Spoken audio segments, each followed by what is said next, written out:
जय जगन्नाथ।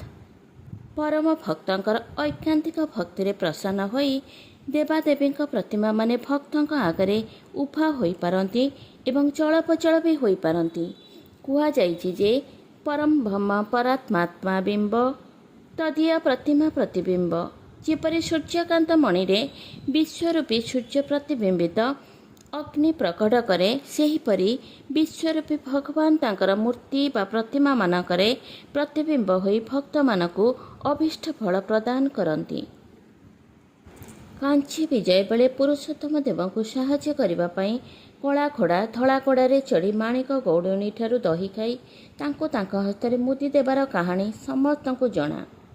जयदेव गीत गोविंद लेखु लेखु सन्देह पड़ी लेखा छाड़ी गाधोवा चलीगले।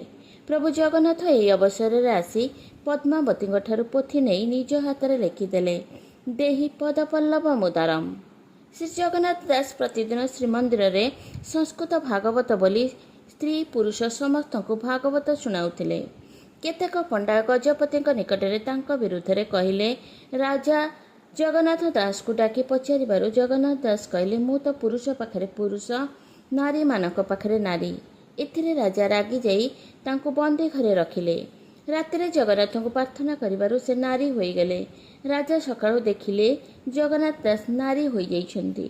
तेणु राजा तांकर पाद धरी क्षमा मागिले। भक्त बलराम दास बेश्यासक्त थिले। रथ टणा दिन से बेश्या घरु आसी रथरे चढ़िबारु पंडा माने रागी जाई तांको मारी तड़ी देले। बलराम दास मन दुखरे फेरी समुद्र बाली रथ तैयारी करी प्रभु को कहले हे प्रभु प्रकृत मु तोर भक्त होइथिबी जदि दिन राति तते ही स्मरण करुथिबी तेबे वर्तमान तुमर बाली रथरे रहिबु तो रथ चलिब नाही। प्रकृत ताई हेला सबु चेष्टा करागला किंतु रथ आउ चलिला नहीं। राजा को स्वप्न हेबारु राजा बलराम दास को सम्मानर सह नेबाकू रथ चलिला। भक्त दीनकृष्ण दासकर रचनावली सबु जगार आदर लाभ करिबारु राजा दिने तांको डाकी कहले तुम्भ रचना गुड़िक मो नाम भणिता कर। दीनकृष्ण एथिरे राजी न हेबारु राजा तांको बंदी घर करी अंधार घरे रखिले। दीनकृष्ण मन दुखरे श्री जगन्नाथ को प्रार्थना करिबारु राजा दुस्वप्न देखी तांको बंदीर मुक्त कले और क्षमा प्रार्थना मागिले। से कुष्ठ रोग आक्रांत होई निजे स्वरचित रचना गाइले। कृपा सिंधु भजन करी अवलोकन केउ करमहीन जन काकुश तर होई कर जोड़ी जनाई गरुड़ स्तंभ सन्निधान। हे महाबाहु ए गीतटी सरिबा बेलको तांकर कुष्ठ रोग संपूर्ण भल हो जाइथिला। भक्त सालवेग आवेग कंठरे डाकिले प्रभु मु जीवा पर्यंत तुमे थिब। सालवेगर भाव को प्रभु जगन्नाथ जानी परिबारु रथ अटकी रहिला। सालवेग आसी पहुँचला परे रथ चलिला।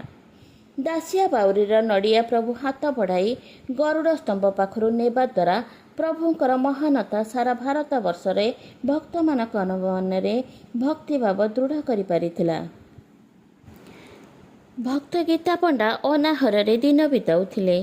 दिने तांको स्त्री तांको उपरे रागी जाई तांकर लेखा पोथी को लेखनी मुने काटी देले।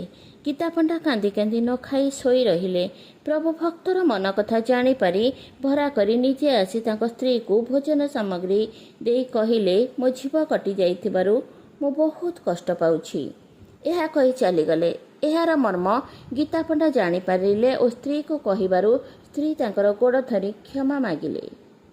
जे जगन्नाथ को संपूर्ण भाव में निजर करिनिए प्रभु तार दुख सुखर बंधु हो जाती। प्रभु को जी निजर हृदय रे बांधि रखे प्रभु सबुदिन तार अधीन हो जाती। प्रभु जगन्नाथ जहाँ कृपा करती तार जन्म जन्मांतर पाप धोई हो जाए से मनुष्य जन्म को सफल करे।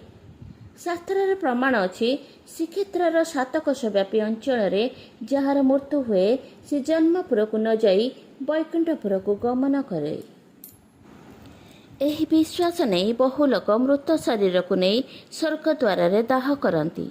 यह ही होची क्षेत्रर महात्म्य। एही क्षेत्र रे धूଳି कणारे भी पवित्रता भरी रही। ए क्षेत्र समस्त देवादेवी श्री जगन्नाथंकर आश्रित होई रहिछन्ति। श्रीक्षेत्र थिबा समस्त वृक्ष लता पूर्व जुगरे साधु सन्थ जोगी ऋषि रूपे ख्याति अर्जन करथिले।